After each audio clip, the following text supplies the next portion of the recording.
ابو ہریرہ اور حکیم بن حزام رضی اللہ عنہما کہتے ہیں رسول اللہ صلی اللہ علیہ وسلم نے فرمایا بہترین صدقہ وہ ہے جو بے پرواہی کے ساتھ دیا جائے، اور شروع کرو اس شخص سے جس کا نفقہ تم پہ واجب ہو۔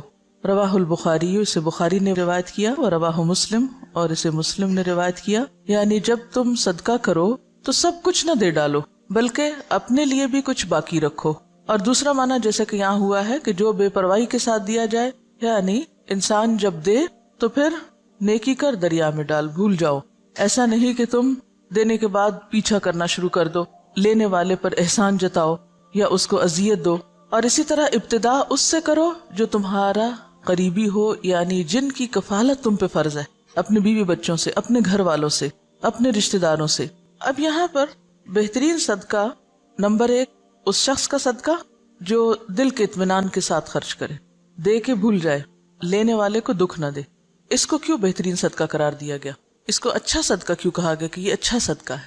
بہترین صدقہ وہ ہے کہ جب آپ دیں تو دینے کے بعد آپ خود محتاج نہ ہو جائیں۔ قرآن پاک میں اس کے بارے میں ایک آیت آتی ہے وَلَا تَجْعَلْ يَدَكَ مَغْلُولَةً إِلَىٰ عُنُقِكَ وَلَا تَبْسُطْهَا كُلَّ الْبَسْطِ فَتَقْعُدَ مَلُومًا مَحْسُورًا۔ اسے روکا گیا ہے، سب کچھ دے ڈالنے سے روکا گیا ہے۔ کیوں؟ فَتَقْعُدَ مَلُومًا مَحْسُورًا، ورنہ تم خود عاجز، محتاج، درماندے، ملامت زدہ ہو کے بیٹھ جاؤ گے، خود لوگوں کے آگے ہاتھ پھیلانے لگو گے۔ اور بہترین صدقہ کون سا ہے؟ جو تم سب سے پہلے اپنے گھر والوں کے اوپر خرچ کرتے ہو۔ اب گھر والوں پہ خرچ کرنا فرض ہے، تو فرض کی ادائیگی پر اجر بھی زیادہ ہے۔ جب آپ باہر دینے لگے تو پہلے دیکھ لیں کہ گھر والوں کے پاس ہے یا نہیں۔ کچھ چیزیں ہیں جو عام حالات کے لیے ہیں اور کچھ ہیں جو خاص حالات کے لیے ہوتی ہیں۔ ہر حکم کے اندر استثنائی صورتیں موجود ہوتی ہیں۔ جیسے غزوہ تبوک کے موقع پر حضرت ابوبکر نے جب سب کچھ دیا تو وہ ایک ایمرجنسی کی کیفیت تھی۔ اس وقت دین کے جغرافیائی سرحدیں جو ہیں ان کی حفاظت بھی مقصود تھی۔ اگر اس وقت مال خرچ نہ کیا جاتا اور بیوی بچوں اور گھر کو دیکھا جاتا تو پھر اگر دین ہی باقی نہ رہتا تو باقی کیا باقی رہتا۔ تو ایک بڑی ضرورت آ گئی سامنے، اور بعض اوقات میں بھی بھوکا، دوسرا بھی بھوکا، لیکن دوسرے کی بھوک میری بھوک سے زیادہ ہے، دو ضرورتیں سامنے آ گئی، تو پھر کیا دیکھا جائے گا؟ کس کی ضرورت زیادہ ہے تو وہاں خرچ کیا جائے گا۔ حضرت ابو مسعود رضی اللہ عنہ کہتے ہیں رسول اللہ صلی اللہ علیہ وسلم نے فرمایا کہ مسلمان جب اپنے اہل و عیال پہ خرچ کرتا ہے اور اس سے ثواب کی توقع رکھتا ہے تو یہ بھی اس کے لیے صدقہ ہی شمار ہوتا ہے۔ کتنی خوبصورت بات، کتنا خوبصورت ہے یہ دین۔ آپ اپنے فرائض ادا کریں لیکن احسان جتا کے نہیں۔ اپنے گھر والوں کو دے رہے ہیں لیکن ان پہ بھی احسان نہیں۔ بہت سے والدین کو دیکھا گیا کہ وہ بچوں کی تعلیم پہ اگر خرچ کرتے ہیں تو جینا حرام کر دیتے ہیں ان کا، تم پہ اتنا اتنا اتنا خرچ کر چکے ہیں۔ ایون اپنی اولاد کے ساتھ یا بیوی کے ساتھ بھی احسان کریں تو جتانا نہیں چاہیے۔ اور دوسری بات یہ ہے کہ اگر بچوں پر بھی آپ خرچ کرتے ہیں، اور خاص طور پر اگر ماں خرچ کرتی، کیونکہ باپ پر تو فرض ہے ہی، اس کو تو فرض ادا کرنے کا اجر ملے گا، لیکن اگر ماں محنت کر کے بچوں کو پال رہی ہے تو اس کے لیے دگنا اجر ہے، صدقے کا بھی اور قرابت داری کے حق کا بھی۔ اصل چیز کیا ہے پھر اجر کے اضافے میں؟ اصل بنیاد کس چیز کی ہے؟ نیت کی۔ آپ کوئی کام کیوں کر رہے ہیں؟ حضرت ابو ہریرہ کہتے ہیں کہ رسول اللہ صلی اللہ علیہ وسلم نے فرمایا کہ 1 دینار وہ ہے جو تو خدا کی راہ میں خرچ کرے، 1 دینار وہ ہے جس کو تو غلام آزاد کرنے میں خرچ کرے، 1 دینار وہ ہے جس کو تو مسکین پر صدقہ کرے، 1 دینار وہ ہے جس کو تو اپنے اہل پر خرچ کرے۔ ان سب میں اپنے اعتبار سے سب سے بڑا دینار وہ ہے جس کو تو اپنے گھر والوں پہ خرچ کرے۔ آپ سب کو ایک وعدہ کرنا ہوگا مجھ سے، سب بیٹوں والی مائیں اپنے بیٹوں کو یہ حدیث لفظ لفظ پڑھائیں گی۔ سب ساسیں جو اس وقت ساس بن چکی ہیں خاص طور پر بیٹوں کو یہ حدیث سنائیں گی۔ یہ قرض ہے آپ پر۔ آپ کو پتہ ہے بہت سے جھگڑے کہاں سے شروع ہوتے ہیں؟ کہاں سے شروع ہوتے ہیں؟ جب مرد حضرات اپنی ذمہ داری نہیں پوری کرتے۔ کیوں نہیں کرتے؟ اس کے کئی اسباب ہو سکتے ہیں۔ اس میں ایک سبب یہ ہوتا ہے کہ بیٹا کرنا چاہتا ہے، ماں نہیں کرنے دیتی، کہتے سب کچھ بیوی کو ہی دے ڈالو گے، سب کچھ بچوں پہ خرچ کر ڈالو گے۔ ٹھیک ہے، اس میں اعتدال چاہیے، سب کچھ بچوں اور بیوی کے لیے نہیں، لیکن ان کی ذمہ داری پوری کرنا۔ اگر مائیں یہ تعلیم اپنے بچوں کو دیں گی اور بچے آگے اپنی بیویوں کا اور بچوں کا خیال کریں گے، ان کا دھیان رکھیں گے، تو اس سے فائدہ کیا ہوگا؟ گھر میں خوشی ہوگی، گھر میں سکون ہوگا، تو آپ سب کام اچھے سے کر سکیں گے۔ اور دوسری بات یہ ہے کہ جب اپنے گھر والوں کو چھوڑ کے دوسروں کو دیا جاتا ہے، اس سے کیا ہوتا ہے نقصان؟ جو لے کے جاتے ہیں ان کے لیے دلوں میں نفرت اور عداوت پیدا ہوتی۔ مائیں یہ تو بیٹوں کو ضرور سکھاتی ہیں، دیکھو بہن ہے تمہاری، اس کو بھی دینا ہے، یہ بھانجے ہیں، یہ بھتیجے ہیں، یہ فلاں ہے، یہ فلاں ہے، سب کو دینا. نہیں سکھاتے تو کیا نہیں سکھاتے؟ بیوی کو بھی دینا. بیوی کا اگر وہ شوہر دل جیتیں گے تو کس کو فائدہ ہوگا؟ بالکل مدر ان لا کو ہی فائدہ ہوگا. لیکن اس کا یہ مطلب نہیں کہ بیویاں پھر واحد وارث بننا چاہیں سارے مال کی. دیکھیے مرد حضرات عام طور پر ان معاملات میں بیوی پہ بہت انحصار کرتے ہیں. وہ کہتے ہیں جدھر تم چاہو دے دو. اکثریت کو میں نے یہ دیکھا ہے، جو چاہو کرو. اب عورت کے ہاتھ میں ایک چیز آ گئی، اب ایک اور آزمائش، ہر نعمت آزمائش.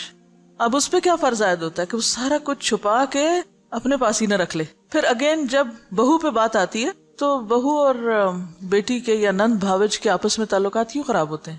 مثلا شوہر نے کچھ دیا، بہن کو نہیں دکھانا، چھپانا ہے. ساس سے بھی چھپانا ہے، اس سے بھی چھپانا ہے، اس سے بھی چھپانا ہے. اس کے کوئی وجوہات ہو سکتے ہیں، لیکن ان مسائل کو کم کرنے کے لیے اصل جو چیز چاہیے وہ دلوں کا بڑا ہونا ہے. جو لے جاتا ہے لے جائے، میرا حصہ کوئی بھی نہیں لے جا سکتا. میں نے انشور کرایا ہوا ہے، کوئی نہیں لے جا سکتا میرا. جو میرے حصے میں وہ آئے گا، اور اگر اللہ ہی نے نہیں لکھا میرے حصے میں، کسی کو دینے کی توفیق نہیں ہوگی، چاہے میں ٹکرے مار کے مروں، نہیں مل سکتا، لکھا ہی نہیں میری قسمت میں. تو اس لیے ان معاملات میں تھوڑی بے پرواہی کی بھی ضرورت، تھوڑی نہیں بلکہ بہت، دلوں کی وسعت کی بھی ضرورت ہے. شوہر رازق نہیں ہوتے، رازق کون ہے؟ اللہ. اگر وہ ہمیں دینے کی بجائے ماں کو دے رہے ہیں، بہن بھائیوں کو دے رہے ہیں، باہر کہیں دے رہے ہیں، تو اس پہ بہت جلنے کوڑنے کی ضرورت نہیں. جو آپ کا وہ آ جائے گا، جو اللہ نے آپ کے لیے لکھا ہے وہ کہیں سے بھی آئے گا.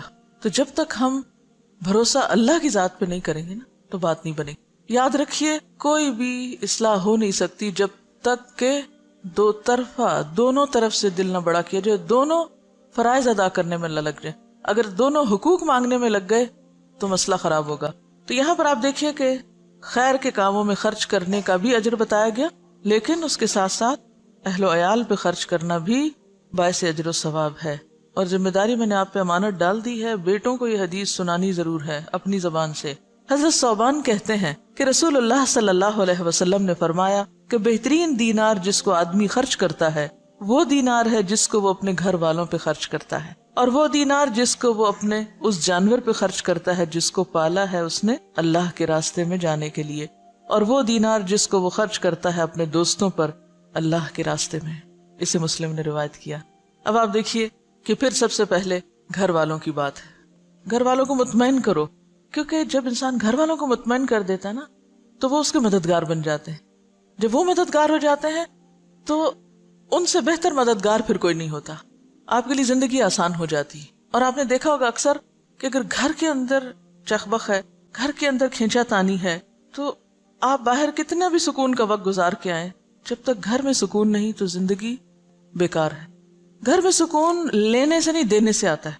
آپ دینے والے بن جائیں، خدمت کرنے والے بن جائیں، محبت کرنے والے بن جائیں، دینے والے بن جائیں، تو آپ دیکھیں گے کہ بہت ساری خوشیاں جو آپ کروڑوں میں نہیں خرید سکتے وہ آپ کے حسن سلوک سے آپ کو ملنے لگیں گی، آپ کی بے نیازی سے آپ کو ملنے لگیں گی، آپ کے اللہ پہ توکل اور بھروسے کی وجہ سے آپ کی طرف پلٹیں گی. تو یہاں پر آپ دیکھیے کہ سب سے افضل دینار گھر والوں پہ خرچ کرنا. آپ نے گھر والوں کو کھلا دیا، پلا دیا، ضرورت کی چیزیں دے دی، پوری کر دی، وہ مطمئن ہے.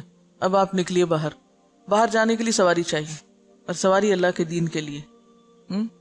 آج کل کوئی دابہ یعنی کوئی جانور وغیرہ، جیسے گھوڑا گدھا تو نہیں ہوتا، لیکن گاڑیاں شاید گھوڑوں گدھوں سے بھی زیادہ خرچہ مانگتی ہیں. ہر تھوڑے دن کے بعد پیٹرول کی قیمت اوپر چلی جاتی. جب اوپر جاتی تو آپ سوچتے ہیں اوہ میرا فلاں اور فلاں وزٹ، اس کا کیا بنے گا. پہلا خیال یہ نہیں آتا گھر کے کاموں کا کیا، پہلا یہ آتا اوہ اب تو شاید میں پڑھنے نہ جا سکوں، اب تو شاید میں فلاں جگہ درس پہ نہ جا سکوں، پیٹرول بہت مہنگا ہو گیا.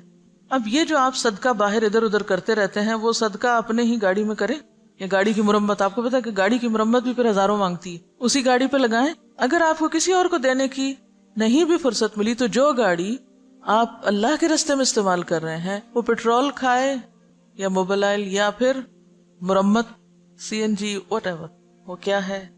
فی سبیل اللہ، صدقہ ہے. گاڑی پر لگانا صدقہ ہے. اور اگر آپ صدقے کی نیت سے لگائیں گے کہ یا رب یہ سواری اللہ کے راستے میں مجھے دور دور لے جاتی ہے، تو بہترین صدقہ ہے. اور پھر اور بھی اچھا اگر اس گاڑی پہ آپ کچھ اور لوگوں کو بھی سوار کر لیں یا کسی کو دے دیں استعمال کے لیے. وَدِينَارٌ يُنْفِقُهُ عَلَىٰ أَصْحَابِهِ فِي سَبِيلِ اللَّهِ.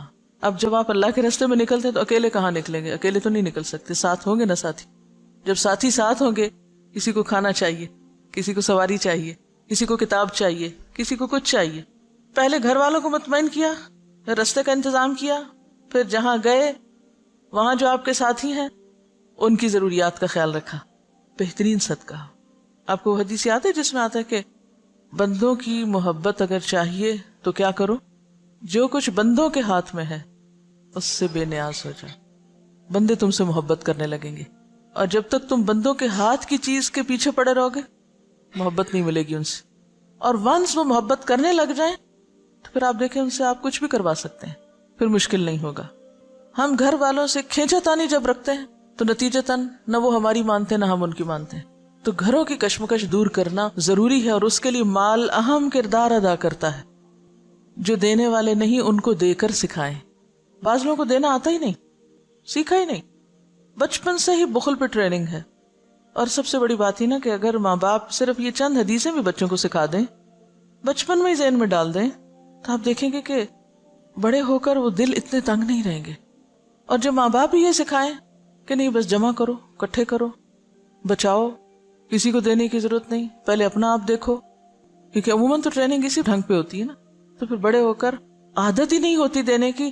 لہٰذا گھروں کے اندر ایک مسلسل جنگ کی کیفیت رہتی، رونا دھونا باقی رہتا ہے. عملی طور پر بچوں کے ہاتھ سے دلوانا شروع کریں، بہن بھائیوں کو دلوائیں، کیونکہ عام طور پر فقیر کو پھر بھی دے دیتے ہیں بچے، لیکن بہن بھائی کو چیز نہیں دیں گے. تو بہن بھائیوں میں شیئرنگ کی عادت ڈالیں، یہ چیز تمہارے لیے اور یہ چیز سب کے لیے. ہمارے والد جب کوئی چیز گھر میں لاتے تو بچوں سے کہتے سب کو تقسیم کرو، کوئی ڈرائی فروٹ ہو، کچھ بھی، تو کہتے اچھا آج فلاں تم ادھر آؤ، سب کو دو. اس سے دینے کی عادت پڑتی اور اپنوں کو دینے کی عادت پڑتی، ورنہ انسان اپنوں کو دینے میں بعض اوقات زیادہ بخیل ہوتا ہے. دسترخوان سے یہ ٹریننگ شروع کی جائے. ہمارے والد ہمیں کہتے تھے کہ عید تمہیں رمضان میں مل جائے گی، کیونکہ رمضان میں ثواب زیادہ ہوتا ہے، تو میں تم لوگوں کو عید رمضان میں دینا چاہتا ہوں. ہمیں ہمیشہ عید ایک دن پہلے مل جاتی تھی، 2 دن پہلے. جب مل جاتی تھی تو پھر کہتے تھے اب تم اللہ کے راستے میں نہیں دو گے، پھر ہم ہی سے نکلواتے تھے. تو اس وقت دل بہت تھوڑا ہوتا تھا کہ یہ کیا مشکل ہے. تو یہ ہے کہ یعنی گھر میں کوئی ایسی چیز رکھ لیں جس میں ڈالتے جائیں بچے، کوائنز ڈالنے کا، کوئی برتن، کوئی پاٹ، کوئی اینی تھنگ. اور پھر جب وہ بھر جائے تو پھر جا کے خود اپنے ہاتھ سے خرچ کریں، یعنی اللہ کے راستے میں دیں، جہاں بھی دلوانا ہو آپ کو.